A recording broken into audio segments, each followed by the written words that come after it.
चलिए फ्रेंड्स, आज के इस वीडियो में हम लोग देखने वाले हैं क्लास 10th वालों के लिए मैट्रिक बोर्ड छात्रों के लिए जितने भी छात्र एग्जाम देने वाले हैं 2024 के खास करके बोर्ड परीक्षा में, उन सभी छात्रों के लिए मैथमेटिक्स गणित का एक और वीडियो यहाँ पे लेकर आए हैं हम लोग। तो सभी छात्र इस वीडियो को लास्ट तक जरूर देखेगा। वीडियो को सारे छात्र लाइक कर लीजिए, चैनल को सब्सक्राइब करके वीडियो को हर जगह शेयर जरूर कर देना, ठीक है। तो चलिए हम लोग यहाँ पे देखते हैं एक एक प्रश्न आप लोगों को बिल्कुल न्यू पैटर्न पे, ऑब्जेक्टिव और साथ में सब्जेक्टिव क्वेश्चंस भी, ठीक है। तो और भी काफ़ी सारे क्वेश्चंस का प्रैक्टिस सेट करना चाहते हैं तो ये वेबसाइट का लिंक है starkstudy.com, गूगल पे लिखना, लिंक आपको वीडियो के डिस्क्रिप्शन में दे दूंगा। यहाँ पे आप लोग को हर सब्जेक्ट का क्वेश्चन आंसर बिल्कुल फ्री ऑफ कॉस्ट में मिल जाएगा, ठीक है। तो जाके आप लोग जरूर प्रैक्टिस सेट कीजिए। तो चलिए हम लोग यहाँ पे एक एक प्रश्न देखते हैं, अंत तक सभी देखना, ठीक है। चलिए पहला प्रश्न देखते हैं। सबसे पहले हम लोग ऑब्जेक्टिव क्वेश्चंस करेंगे। आप लोगों को पता ही होगा ऑब्जेक्टिव क्वेश्चंस अब काफ़ी पूछे जाने वाले हैं, ठीक है, आप लोग के एग्जाम्स में। तो ऑब्जेक्टिव क्वेश्चंस आप लोग को एक एक नंबर के पूछे जाएंगे, जिसमें आप लोग को 4 ऑप्शन दिए जाएंगे। पहला प्रश्न है कि 2 लगातार सम संख्याओं का महत्तम समावर्तक जो होगा वो क्या होगा। देखिए 2 लगातार सम संख्याओं का महत्तम समावर्तक जो होगा वो आपको 1 होगा। क्या होगा? 1 होगा, ठीक है।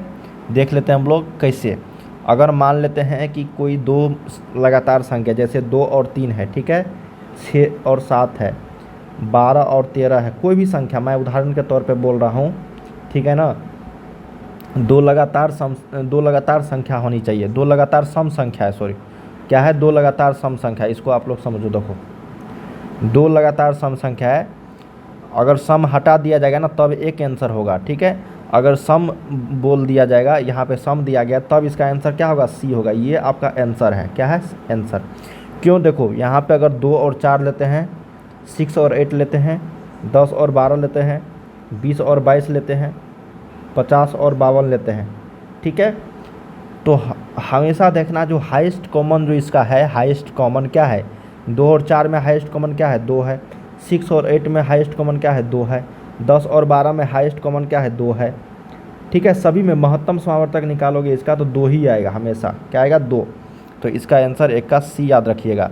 जब आप लोग को सम संख्या हटा दिया जाएगा यहाँ से, तब इसका 1 आ जाएगा आंसर, समझ लो। इसका आंसर जो है सी होगा पहला का। अगर तब भी दिक्कत है तो ज़रूर कमेंट करके बताना।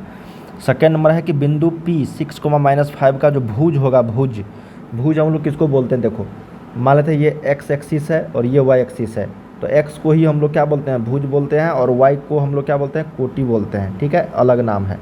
तो यहाँ पे जो बिंदु है 6, -5, ये हमेशा पहला में एक्स होता है और सेकेंड में क्या होता है? आपका वाई एक्सिस होता है, ठीक है। तो x यहाँ पे क्या हो गया? भुज हो गया, और ये y आपका क्या हो गया? यहाँ पे कोटि हो गया। समझ आया? तो भुज पूछा जाए तो भुज क्या होगा? यहाँ पे 6 होगा। तो 2 का सही उत्तर आपका ए जो है ये राइट हो जाएगा।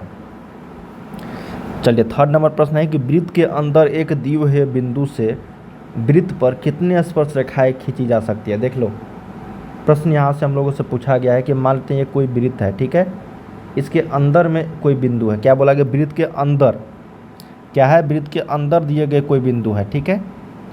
तो वृत्त के अंदर अगर कोई बिंदु दिया रहेगा तो आप लोग कैसे स्पर्श रेखाएं खींच सकते हो? कोई स्पर्श रेखा खींचा जा सकता है क्या इससे? यहाँ पे क्या होगा? 0। अगर यही पूछ दिया जाए कि वृत्त के बाहर, मान लेते हैं ये कोई वृत्त है, यही वृत्त है, अगर बाहर से पूछ दिया जाए तो केवल और केवल कितना? 2 स्पर्श रेखाएं हम लोग खींच सकते हैं, ठीक है। ये वृत्त के बाहर बिंदु, वृत्त के बाहर वाला बिंदु के बिंदु से, ठीक है, और अंदर से, अंदर वाले बिंदु से 0 स्पर्श रेखाएं खींच सकते हैं। तो इसको आप लोग ध्यान में रखना। तो 3 का सही उत्तर आपका डी यहाँ पे हो जाएगा। चलिए नेक्स्ट प्रश्न देखते हैं। 4 नंबर कहा गया है यहाँ पे कि कोई समानांतर श्रेणी है AP 8, 10, 12 डैश का 10वां पद क्या होगा। तो मान लेते हैं 8 है, 10 है, 12 है, अगला 14 होगा, क्योंकि 2 का कॉमन डिफरेंस है। तो 10वां पद, तो n का मान 10 है, a का मान कितना है? 8 है, d का वैल्यू 2 है, कॉमन डिफरेंस। तो हम लोग निकाल सकते हैं ना, tn बराबर a + n-1 इंटू d, ठीक है। तो t10 बराबर a 8 + 9 × 2, तो कितना हो जाएगा? 8 + 9 दूनी 18, तो 18 8 26। यही इसका क्या हो जाएगा, आंसर हो जाएगा 26। क्या हो जाएगा 26। तो 4 का सही उत्तर आपको बी करेक्ट हो जाएगा 26। चलिए 5th नंबर प्रश्न देखते हैं। कोई समीकरण दिया गया है कि यदि समीकरण एक्स स्क्वायर प्लस 2 के एक्स प्लस 4 बराबर 0 का एक मूल अगर 2 है तो के का वैल्यू क्या होगा। देखिए कोई एक्स स्क्वायर प्लस 2 के एक्स कोई समीकरण है, ठीक है, और इसका एक मूल दे दिया गया है 2 है, एक्स का मान दे दिया है 2 है, मतलब मूल यहाँ पे 2 मूल आएगा क्योंकि द्विघात समीकरण। तो एक मूल हम लोग को पता है तो एक मूल से भी हम लोग के का वैल्यू निकाल सकते हैं। तो 2 का स्क्वायर प्लस 2 गुने के गुने 2, इधर लेके जाएंगे तो -4, ठीक है। तो 4 से यहाँ नहीं काट नहीं सकते हैं, ये 2 का स्क्वायर यहाँ पे था ना, तो ये 4 हो जाएगा। ये 4 के बराबर -4, इस साइड लेकर जाएंगे तो ये क्या हो जाएगा आपको 4 के बराबर -8 -2, मतलब के का वैल्यू आ जाएगा -2। ऑप्शन नंबर क्या होगा यहाँ पे 5 का बी। चलिए अगला प्रश्न देखते हैं 6 नंबर कि समानांतर श्रेणी है 21, 18, 15 का कौन सा पद शून्य है। मतलब टी का वैल्यू दे दिया गया है हम लोग को शून्य, ठीक है, लास्ट पद।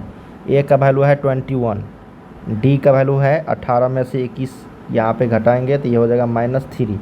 तो हम लोग को एन का वैल्यू पूछा जा रहा है, तो हम लोग निकाल सकते हैं फॉर्मूला पे 0 बराबर ए 21 प्लस n-1।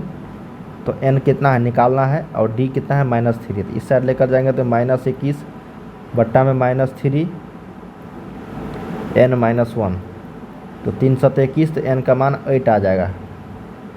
8वां पद है, क्या है 8वां पद शून्य होगा इसका, ठीक है। अगला प्रश्न है यहाँ पे 7 नंबर की समीकरण है 2x square plus 5x minus 12 बराबर 0 का एक मूल निम्नलिखित में से कौन सा है। दोस्तों ये भी प्रश्न काफ़ी शानदार है। तो देखो इस प्रश्न को हम लोग क्या करेंगे 2x square plus 5x minus 12 बराबर 0, इसको क्या करेंगे हम लोग गुणनखंड विधि से हल करेंगे, ठीक है। तो इसका मूल निकल जाएगा हम लोगों से, या फिर ऑप्शन विधि से भी कर सकते हैं। ऑप्शन का मान रखेंगे x के जगह पे, ये 0 अगर आ जाएगा तो वही इसका क्या होगा एक मूल होगा। तो हम लोग क्या करेंगे इसको मल्टीप्लाई करेंगे तो ये हो जाएगा -24x स्क्वायर, और 5x को हम लोग को 2 टर्म में लिखना है इस तरीके से, तो ये हो जाएगा 8x माइनस 3x, ठीक है, ताकि ये -24x स्क्वायर आ जाएगा मल्टीप्लाई करने के बाद। तो 2x square plus 8x minus 3x minus 12 बराबर 0। 2x यहाँ पे कॉमन लेंगे तो ये हो जाएगा x प्लस 4, -3 कॉमन लेंगे तो ये हो जाएगा x प्लस 4 बराबर 0। तो ये हो जाएगा 2x माइनस 3, और ये हो जाएगा आपका इंटू में x प्लस 4 बराबर 0। तो एक बराबर x प्लस -4 आएगा और एक आएगा x बराबर 3/2।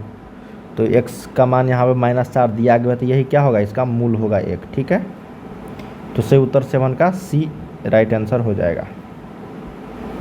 चलिए 8 नंबर देख लेते हैं। प्रश्न कहा गया कि यदि किसी बहुपद px का मान दिया गया है और उसका अल्फ़ा और बीटा शून्यक दिया गया है, ठीक है, तो px का वैल्यू यहाँ पे दिया गया है x square minus 2x plus 5, और इसका शून्यक है अल्फ़ा कोमा बीटा, ठीक है। तो अल्फ़ा प्लस बीटा का वैल्यू निकालना है, तो -b बटा में a होता है, तो -b के जगह पे -2, a के जगह पे 1, तो ये माइनस प्लस 2 इसका आंसर आएगा, जो ऑप्शन नंबर बी में है 8 का बी। चलिए 9 नंबर प्रश्न देख लेते हैं। कहा गया है आपका कि साइन 90 डिग्री माइनस a का वैल्यू क्या होगा।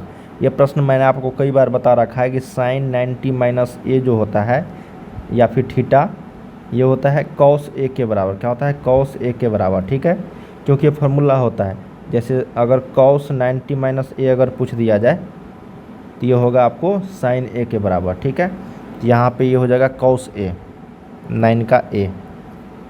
चलिए 10 नंबर प्रश्न देखते हैं। कहा गया है कि निम्नलिखित में से कौन सेक a के बराबर है। सेक a, तो हम लोग जानते हैं सेक a के जो बराबर होगा वो होगा 1 बटा में कॉस a, क्योंकि कॉस a इंटू में सेक a जो होता है वो 1 होता है, ठीक है। जैसे यहाँ से sine a into cosec a बराबर 1 होता है, tan A into cot A बराबर 1। ए की जगह पे थीटा भी लिख सकते हो आप लोग। तो यहाँ से इसका उल्टा क्या होगा, सेक ए का उल्टा कॉस ए, तो 1 में कॉस ए हो जाएगा 10 का ए। तो हम लोगों ने यहाँ पे 1 से लेकर 10 तक क्वेश्चंस किए हैं, जो आप सभी के मैट्रिक बोर्ड छात्रों के लिए काफ़ी इंपॉर्टेंट था।